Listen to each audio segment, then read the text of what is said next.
ये कहानी है दैत्य दंभिकासुर और महान राजा विक्रमादित्य की। दंभिकासुर एक ऐसा दैत्य था जो जवान और सुंदर औरतों को अपनी गुफा में उठा ले जाता, उनके साथ खेलता। जब उसका उनसे मन भर जाता तो वो उनकी जीवन लीला समाप्त कर देता। वो जिस भी राज्य में जाता त्राही त्राही मचा देता। कोई भी राजा या अन्य शूरवीर योद्धा उसका कुछ नहीं बिगाड़ पाते, क्योंकि दैत्य दंभिकासुर को देवताओं से वरदान प्राप्त था कि उसे बल से नहीं बल्कि बुद्धि से मारा जा सकता है। जो कोई भी उसे बल से मारने का प्रयास करेगा वो पत्थर का हो जाएगा। दंभिकासुर की मौत का रहस्य छुपा था उसकी 7 गुत्थियों में, यानी उसके 7 सवालों में। पर उसके साथ युद्ध करने वाले किसी भी राजा या शूरवीर को ये रहस्य मालूम नहीं था। इसलिए जब भी कोई उसके पाप कृत्य से दुखी हो उसके पास जाकर उस पर हमला करता तो देवताओं के वरदान स्वरूप वो पत्थर का हो जाता। हर तरफ दंभिकासुर का कहर मचा हुआ था। पत्थर का हो जाने के भय से कोई भी उसे रोकने का प्रयास नहीं करता। पर कहते हैं ना, जब पाप का घड़ा भर जाता है तो उसके भी फूटने का समय आ ही जाता है। हर जगह अपनी मनमानी कर एक दिन दैत्य दंभिकासुर ने उज्जैन नगरी की तरफ रुख किया।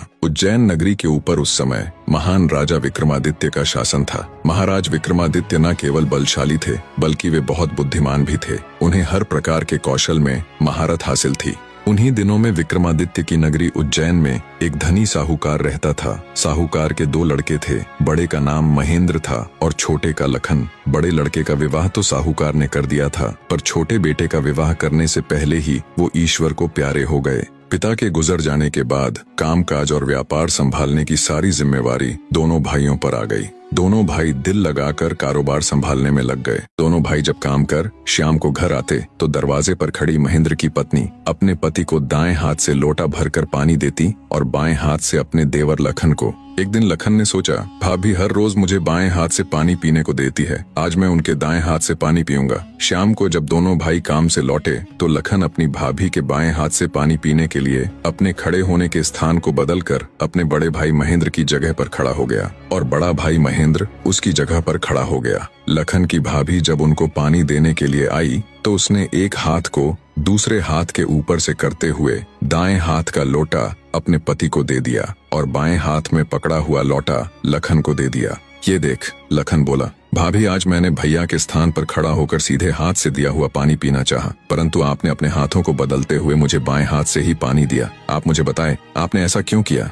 लखन की बात सुनकर उसकी भाभी ने उत्तर दिया, अगर तुम्हें सीधे हाथ का दिया हुआ पानी ही पीना है तो तुम भी अपने लिए सीधे हाथ से पानी पिलाने वाली ले आओ। भाभी की कही हुई बात लखन को चुभ गई। वह बिना पानी पिए ही भाभी से कहने लगा, ये लो तुम अपना पानी का लोटा और मैं यहाँ से जा रहा हूँ और अब मैं तभी वापस आऊंगा जब मुझे सीधे हाथ से पानी देने वाली मिल जाएगी, वरना अपनी शक्ल नहीं दिखाऊंगा। इतना कहकर वो तुरंत मुड़ा और चल पड़ा। ये देख उसके बड़े भाई महेंद्र ने उसे रोकने की बहुत कोशिश की, पर वो नहीं माना और बोला, नहीं भैया, अब तो तभी वापस आऊंगा जब मुझे मेरे योग्य पत्नी मिल जाएगी। इतना कहकर वो घर छोड़कर चल दिया। चलते चलते वह अपने नगर से दूर कांचीपुरम शहर में पहुंच गया। कांचीपुरम का राजा चंद्रसेन एक धार्मिक विचारों वाला व्यक्ति था। उसके राज्य में चारों ओर अमन शांति का माहौल था, परंतु फिर भी राजा चंद्रसेन हमेशा दुखी रहता था। राजा के दुख का कारण था उसकी जवान बेटी चंद्रकला का स्वास्थ्य। चंद्रकला दिखने में तो अत्यंत खूबसूरत थी, पर उसे एक असाध्य रोग ने घेर रखा था,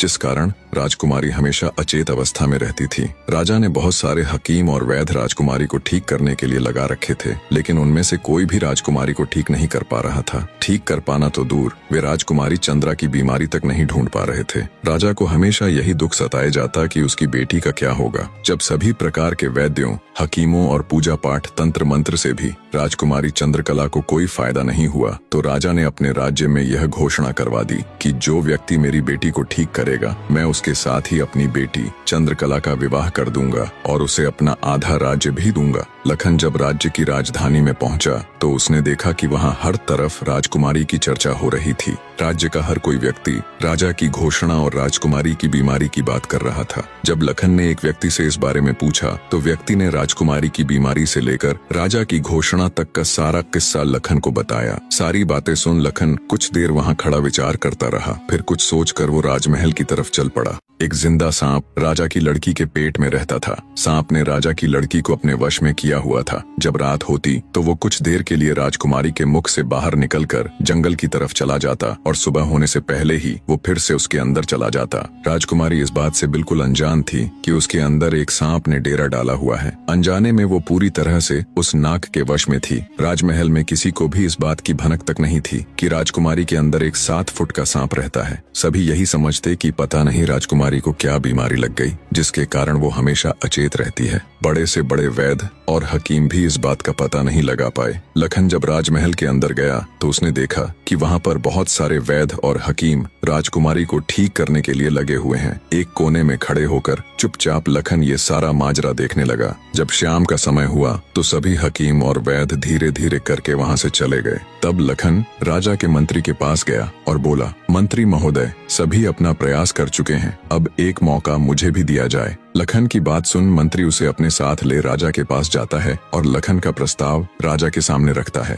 बेचारा हर तरफ से निराश हो चुका राजा एक बार अनमने ढंग से लखन की तरफ देखता है, फिर दुखी मन से कहता है, बताओ तुम मेरी बेटी का इलाज किस प्रकार करोगे। लखन राजा को प्रणाम कर बोला, महाराज, मुझे एक रात अपनी बेटी के साथ ठहरने की इजाजत दीजिए, तभी मैं किसी नतीजे पर पहुंच सकूंगा। एक बात और महाराज, मैं बिल्कुल एकांत में राजकुमारी के साथ रहना चाहता हूँ, तभी मैं अच्छे से ध्यान लगाकर राजकुमारी जी की बीमारी का पता लगा पाऊंगा। लखन की आत्मविश्वास भरी बातों से राजा के मन में हल्की सी उम्मीद जागी। उसने लखन को रात में राजकुमारी के साथ एकांत में रुकने की इजाजत दे दी। राजा की इजाजत मिलते ही लखन राजकुमारी के कक्ष में गया और उससे कुछ दूर एकदम चुपचाप बैठकर उसे देखने लगा। जैसे ही रात के 12 बजे का समय हुआ तो अचेत अवस्था में पड़ी हुई राजकुमारी के मुंह से सांप बाहर निकला और महल के परिसर से होता हुआ जंगल की ओर चला गया। ये सब देख लखन दंग रह गया। वो बिना कुछ हरकत किए चुपचाप वहीं बैठा रहा। जब रात का आखिरी पहर खत्म होने को आया तब वो सांप वापस लौटा और राजकुमारी चंद्रकला के मुख से होता हुआ पूरा उसके अंदर समा गया। दम साधे लखन ये सारा माजरा देखता रहा। सारा माजरा देख उसे समझते देर न लगी कि राजकुमारी की सारी बीमारी की जड़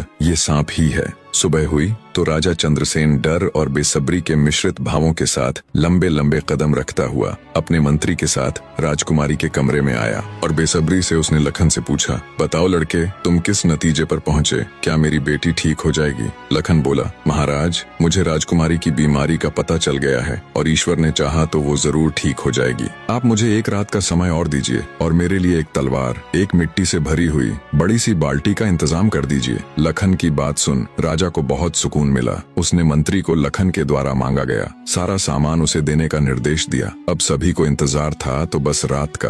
राजकुमारी को सांप के चंगुल से मुक्त कराने के लिए लखन रात्रि के आने का बेसब्री से इंतजार कर रहा था। पूरी तैयारी के साथ हाथ में धार धार तलवार लिए लखन राजकुमारी की ओर निगाहें गढ़ाकर उससे कुछ दूरी पर बैठ गया। जैसे ही राजमहल के घड़े ने रात्रि के 12 बजे का घंटा बजाया, वैसे ही फुंफकारता हुआ सांप राजकुमारी के मुख से निकला तो उसके इंतजार में बैठे लखन ने अपनी धार धार तलवार से उस पर तेजी से ऐसा वार किया कि तुरंत सांप 2 टुकड़ों में जमीन पर बिखर गया। लखन ने सांप के दोनों टुकड़ों को उठाकर रेत से भरी बाल्टी के अंदर दबा दिया और सुबह होने से पहले ही बाल्टी समेत मृत सर्प को जंगल में ले जाकर उसे आग के हवाले कर दिया और वापस राजमहल लौट आया। तब तक सुबह होने का समय भी करीब हो चला था। राजमहल जब लखन ने राजकुमारी चंद्रकला को जगाया तो हमेशा अचेत अवस्था में रहने वाली राजकन्या तुरंत उठकर बैठ गई, क्योंकि अब उसके अंदर से वो सर्प निकल चुका था तो उसका प्रभाव भी खत्म हो चुका था। राजकुमारी उठते ही हैरान थी।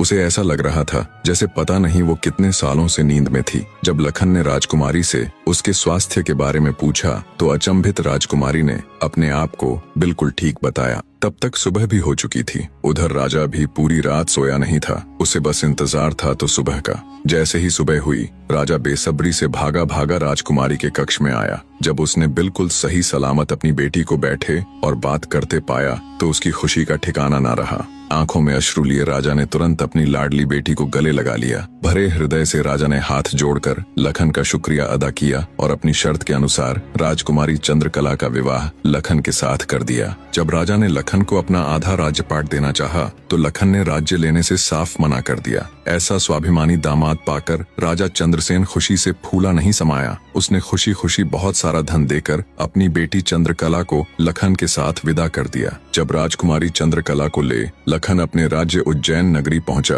तो उसकी भाभी समेत पूरे परिवार ने उन दोनों का हार्दिक स्वागत किया। लखन खुशी खुशी अपनी नवविवाहिता पत्नी राजकुमारी चंद्रकला के साथ रहने लगा। कुछ ही दिन बाद उज्जैन नगर में एक भव्य समारोह था जिसमें राजकुमारी चंद्रकला भी अपनी भाभी के साथ समारोह देखने गई हुई थी। तभी मेले में दूसरी तरफ से दैत्य दंभिकासुर ने प्रस्थान किया। इतने बड़े दानव को देख समारोह में हड़कंप मच गया। हर कोई अपनी जान बचाने के लिए इधर उधर भाग रहा था। दैत्य को देख राजकुमारी चंद्रकला भी अपनी भाभी के साथ जब समारोह से भागकर जाने लगी, तभी दंभिकासुर की नजर राजकुमारी चंद्रकला पर पड़ गई। राजकुमारी के रूप यौवन को देखते ही दानवराज दंभिकासुर उस पर मोहित हो गया। दैत्य अपने पूरे जीवन काल में बहुत सी स्त्रियों के साथ खेला था, पर आज तक उसने इतनी सुंदर स्त्री कभी नहीं देखी थी। पलक झपकते ही उसने चंद्रकला को उठा लिया और उसे राज्य के बाहर अपनी गुफा में ले गया।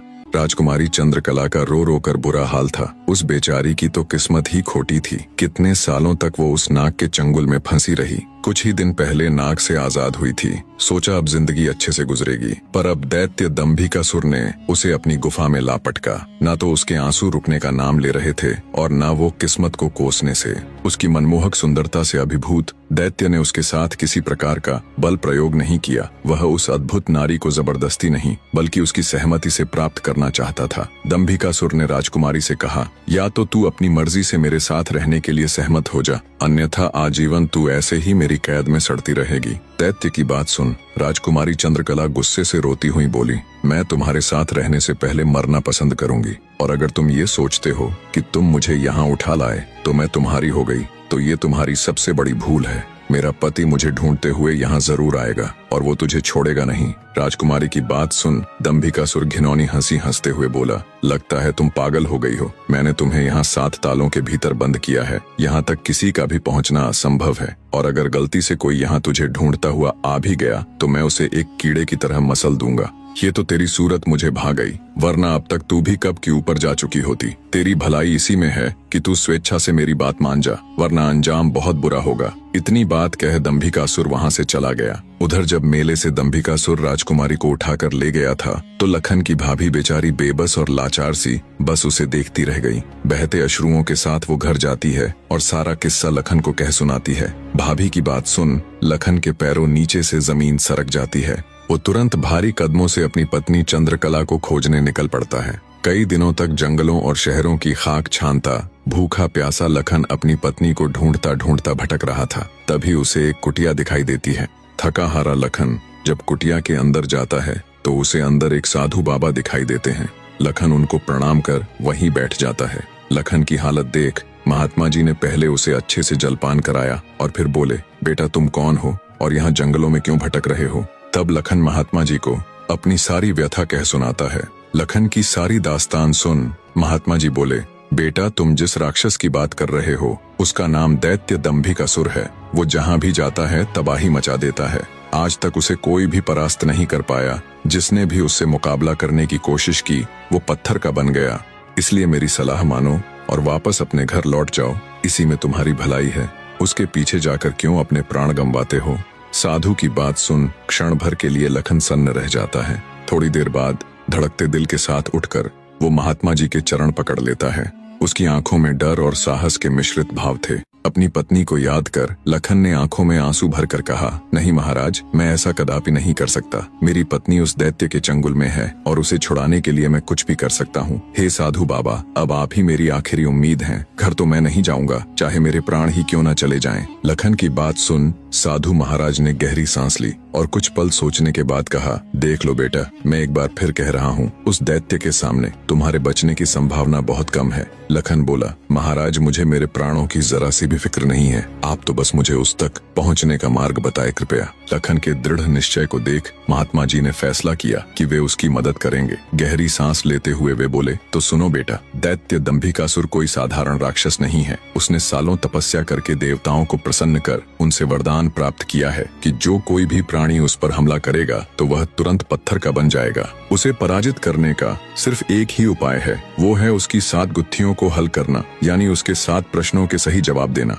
अगर तुम्हारे एक भी जवाब से वो संतुष्ट नहीं हुआ, अर्थात तुमने गलत जवाब दिया, तो भी तुम तुरंत पत्थर के बन जाओगे। उसके हर एक सवाल के हर सही जवाब के साथ उसकी शक्ति कम होती चली जाएगी और उसके सभी 7 प्रश्नों का ठीक ठीक जवाब देने पर अंततः वो शक्तिहीन हो जाएगा। फिर तुम उसके ऊपर आक्रमण कर उसे पराजित कर सकते हो। पर बेटा, वो बिना शक्तियों के भी बहुत बलशाली है, तुम फिर भी उसका मुकाबला नहीं कर पाओगे। महात्मा जी की बात सुन और दैत्य दंभिकासुर को पराजित करने का पूरा उपाय जान। डर की लहर के साथ लखन का पूरा शरीर झंझना जाता है, पर फिर वो अपनी पत्नी को याद कर दैत्य दंभिकासुर के पास जाने का निर्णय लेता है। लखन ने महात्मा जी के चरण छूकर कहा, महाराज, मैं तैयार हूँ, कृपया मुझे उस दैत्य के पास जाने का मार्ग बताएं। महात्मा जी ने लखन को आशीर्वाद देते हुए दैत्य दंभिकासुर की गुफा का रास्ता बता दिया। दृढ़ निश्चय कर एक अदम्य जोश के साथ लखन दंभिकासुर की गुफा की ओर चल पड़ता है। कुछ देर तक कठिन यात्रा करने के बाद लखन उस भयानक गुफा के द्वार पर पहुंच जाता है।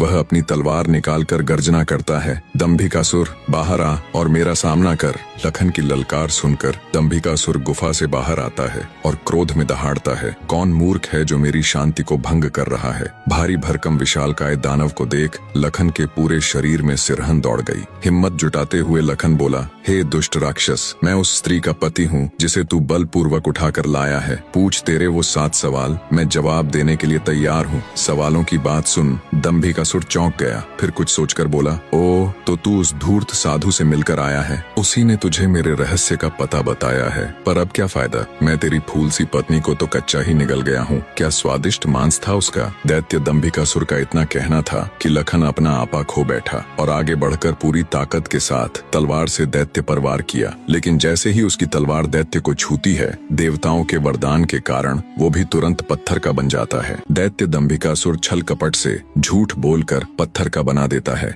लखन के पत्थर का बनते ही दैत्य दंभिकासुर जोर जोर से शैतानी हंसी हंसता है। बड़ा आया था मेरी 7 गुत्थियों को सुलझाने वाला। उसकी शैतानी हंसी से सारी वादियां दहल उठती हैं। घिनौनी हंसी हंसता हुआ दंभिकासुर अपनी गुफा में जाता है और राजकुमारी चंद्रकला से कहता है, एक कीड़ा आया था बाहर, कह रहा था तुम्हारा पति है। तुम तो बड़े बड़े दावे कर रही थी कि मेरे पति को जब मालूम चलेगा तो वो मुझे छोड़ेगा नहीं। अरे उसे मसलने के लिए तो मुझे अपने हाथों की भी जरूरत नहीं पड़ी। एक छोटे से झूठ से ही विचलित हो मिट्टी में मिल गया। इतना कह दानव जोर जोर से हंसता है। दंभिकासुर की बात सुन राजकुमारी चंद्रकला एकदम सन्न रह जाती है, मानो उसके शरीर में प्राण ही न हो। कुछ देर बाद जब थोड़ा होश संभाला तो रोती गिड़गिड़ाती हुई राजकुमारी बोली, दुष्ट दानव, क्या किया तूने मेरे पति के साथ। ऐसा नहीं हो सकता, मेरा पति नहीं मर सकता। कह दे कि तूने मुझसे झूठ कहा है। राजकुमारी चंद्रकला की बात सुन दंभिकासुर बोला, मूर्ख स्त्री, तूने मुझे समझ क्या रखा है कि तेरा वो कीड़ा पति मुझे मारेगा। अरे पागल औरत, मैं अमर हूँ, मेरा कोई कुछ नहीं बिगाड़ सकता। मुझे देवताओं से वरदान मिला है। इतना कह दंभिकासुर राजकुमारी के बिल्कुल पास जाकर बोला, अब तो तेरा पति भी नहीं रहा, अब तो मेरी बात मान ले। दानव की बात का कोई प्रतिवचन दिए बिना बेचारी राजकुमारी बेजान सी धरती पर गिर पड़ती है। उसकी आंखों से लगातार अश्रु बह रहे थे। उधर जब अपनी पत्नी को खोजने गया लखन कई दिनों तक घर नहीं लौटा तो उसके परिवार वाले अत्यंत चिंतित थे। लखन की माँ और उसकी भाभी का तो रो रो कर बुरा हाल था। लखन का बड़ा भाई महेंद्र भी गहरी चिंता में था। अंततः कुछ भी न सूझने पर महेंद्र अपने अनुज भाई लखन को खुद ढूंढने का निश्चय कर अपनी माता व पत्नी से आज्ञा ले घर से चल पड़ता है। बड़ा भाई महेंद्र लखन की खोज में जंगल में भटकते हुए उसी साधु की कुटिया पर जा पहुंचा। उसने महात्मा जी को प्रणाम किया और थोड़ी देर सुस्ताने के लिए वहीं साधु की कुटिया के बाहर बैठ गया। महेंद्र को देख महात्मा जी ने उससे पूछा, हे वत्स, तुम इस निर्जन जंगल में क्यों भटक रहे हो। तो महेंद्र ने शुरू से अंत तक सारा वृत्तांत महात्मा जी को सुनाया। सारा वृत्तांत सुन महात्मा जी के चेहरे पर चिंता की लकीरें उभर आईं।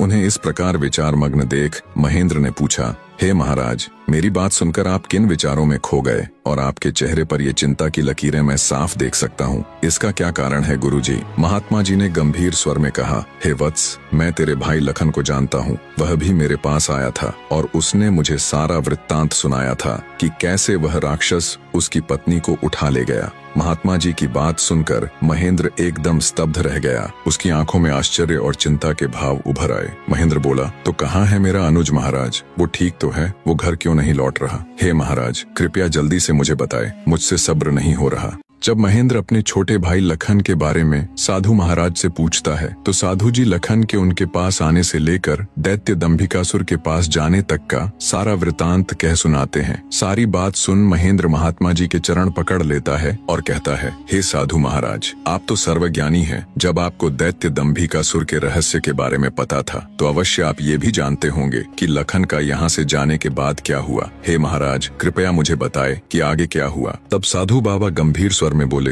हे वत्स, आगे वही हुआ जिसका मुझे पहले से ही भय था। मैंने लखन को जाने से पहले बार बार समझाया था और उसे अच्छी तरह से उस दुष्ट दानव की शक्तियों से अवगत भी करवाया था, पर उसने मेरी बात नहीं मानी और अपनी पत्नी को बचाने के लिए उस दैत्य से भिड़ गया। फलस्वरूप उस धूर्त दानव ने छल कपट से उसे भी पत्थर का बना दिया। इतना सुनते ही महेंद्र को कांटो तो खून नहीं, उसका चेहरा एकदम से पीला पड़ गया और हल्क सूख गया। कुछ दिन पहले ही तो उनके पिताजी उन्हें छोड़कर चले गए थे और अब उसे जान से भी प्यारा छोटा भाई लखन भी पत्थर का बन गया। उसकी हालत देख महात्मा जी उसे सांत्वना देते हुए बोले, बेटा अब क्या हो सकता है, होनी को कौन टाल सकता है। महेंद्र तो जैसे शून्य में था, मानो उसके शरीर में प्राण ही ना हो। कुछ देर तक वहाँ घोर सन्नाटा छाया रहा। कुछ होश ठिकाने आने पर आंखों में अश्रु लिए महेंद्र बोला, हे महाराज, अब आप ही मेरी मदद कीजिए और मुझे रास्ता दिखाए जिससे मेरा अनुज फिर से अपने मानव रूप में लौट आए। महेंद्र की बात सुन महात्मा जी बोले, बेटा ऐसा तो कोई रास्ता नहीं है। जैसा कि मैंने बताया, उस दुष्ट दानव की 7 गुत्थियों का जवाब देना ही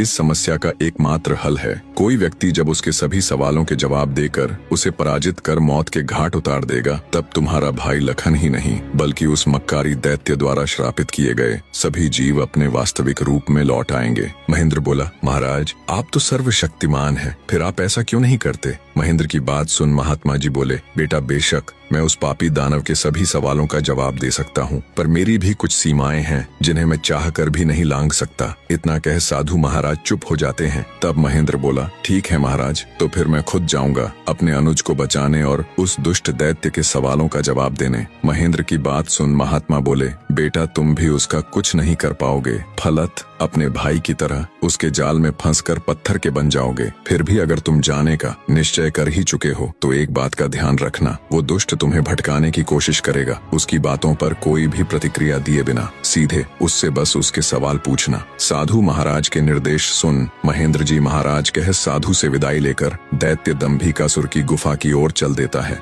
कठिन यात्रा करने के पश्चात महेंद्र उस भयानक गुफा के द्वार पर पहुंच जाता है और दैत्य दंभिकासुर को पुकारता है, हे दुष्ट दानव, बाहर आ, मैं आज तेरे सभी सवालों के जवाब दे तेरा काम तमाम कर दूंगा। महेंद्र की बातें जब दंभिकासुर सुनता है, गुस्से से लाल पीला हो दंभिकासुर गुफा से बाहर आकर दहाड़ने लगा। अब कौन मूर्ख मेरे हाथों से मरने आया है। उसकी दहाड़ इतनी शक्तिशाली थी कि पूरा जंगल थर्रा उठा। महेंद्र ने भी जब दैत्य के विकराल रूप को देखा तो क्षण भर के लिए तो वो भी ठिठका, पर फिर गुस्से से गर्जना करते हुए बोला, तो तू है वो दुष्ट राक्षस जिसने मेरे भ्राता की धर्मपत्नी का हरण किया और मेरे अनुज को पत्थर का बना दिया। दुष्ट दानव, आज तेरा अंत निश्चित है। पूछ फरेबी राक्षस, कौन से हैं तेरे वो 7 सवाल, मैं भी तो जानूं। दंभिकासुर घिनौनी हंसी हंसते हुए बोला, ओह, तो तू उस निकम्मे कीड़े का भाई है जो मेरे शाप की भेंट चढ़ गया। लगता है तेरा भी जीने से मन भर गया, जो तू सब जानते हुए भी यहाँ आया। महेंद्र क्रोध से दांत पीसते हुए बोला, घिनौने राक्षस, बातों में वक्त जाया मत कर। मैं तेरी बातों में आने वाला नहीं हूँ। जल्दी से पूछ तेरे वो सवाल,